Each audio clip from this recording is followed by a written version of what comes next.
তুমি আসলেই অনেক লক্ষ্মী, একটু চঞ্চল একটু শান্ত। এই ভাইয়ের ভিডিওগুলা অনেক সুন্দর হয়।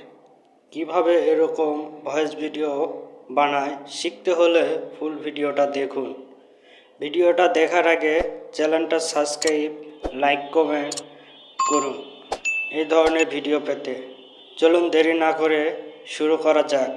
প্রথমে ভিডিওটা আপনি শ্যুট করে নেবেন, তারপর ক্যাপকাট অ্যাপসে যাবেন।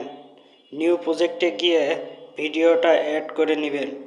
সর্বপ্রথম ভিডিওটা কাট করে নেবেন সামনে পিছে, তারপর অ্যাডজাস্টে ক্লিক করে অটো অ্যাডজাস্ট ক্লিক করবেন। তারপর ভিডিওর ভয়েস মিউট করে দিবেন। ভিডিওতে ক্লিক করবেন, আবার রেকর্ডে ক্লিক করবেন, ভয়েসটা দিবেন। দেওয়া হয়ে গেলে ভয়েসটা কাট করে নেবেন। তারপর ভয়েসে নয়েজ থাকলে নয়েজে ক্লিক করবেন। এই যে বাটনটা অন করবেন, তাহলে নয়েজ থাকবে না।